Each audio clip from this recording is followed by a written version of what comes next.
Hey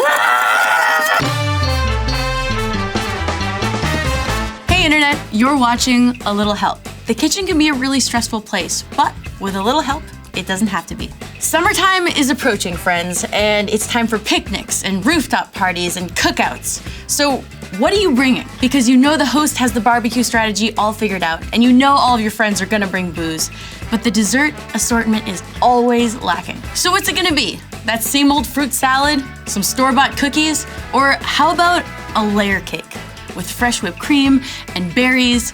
It sounds a little out of your league, but don't worry guys, with a little bit of help, you can be making cakes that look like art just in time for your next barbecue invite. Baking cake requires an accurate read of your oven's temperature.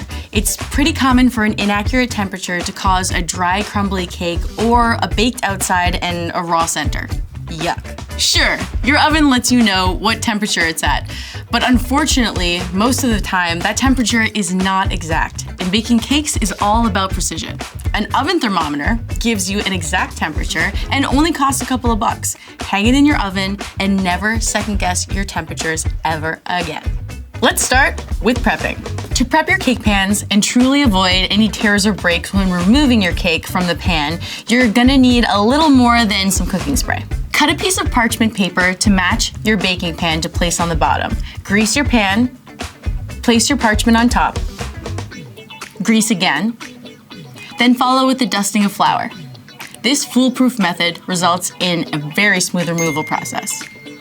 Okay, so measurements. Most of us are using too much flour. When flour sits on the shelf, it becomes packed in its bag or jar. When we go straight to scooping, we're actually taking much more than we need. For proper measurement, fluff your flour up first. Then spoon it into your measuring cup until it's more than filled. Using a knife, level the top of the measuring cup. Now that is a proper measurement of flour. Now that we're prepped, let's get into our batter. Be delicate with your batter mixing. If you overmix, you're gonna get a tough, chewy cake. Mix your batter until everything is just combined for the fluffiest and most delicious results. Now for our whipped cream. Throw out the canned stuff, and shame on you for thinking that we were gonna use that. Hand whipped cream is insanely delicious, has much more luscious texture, and doing it by hand gives you way more control so you can get the exact texture that you're looking for. To make it, start with a very cold bowl and some very cold cream, and you're gonna wanna whisk it. And whisk it. And whisk it. And whisk it. And whisk. Until you form firm peaks. Some sugar, vanilla. Okay, I know the next part can be a little intimidating. It's the assembly.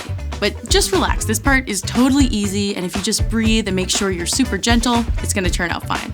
The biggest mistake in layer cake making is not leveling your layers. If you don't level them, you're going to get a lopsided Dr. Seuss looking result. Use a long serrated knife and carefully remove the very top of the cake so the top is flat. That way each layer will sit evenly.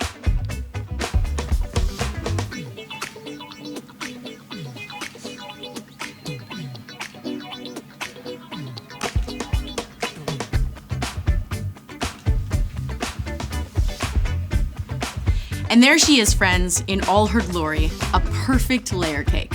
Who's the hero of the next summer gathering? With a little bit of help, it's totally you.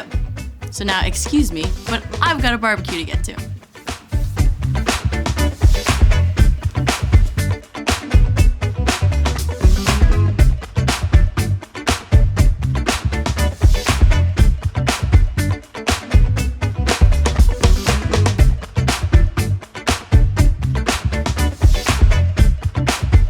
Well, you made it this far. You may as well like, comment, and subscribe.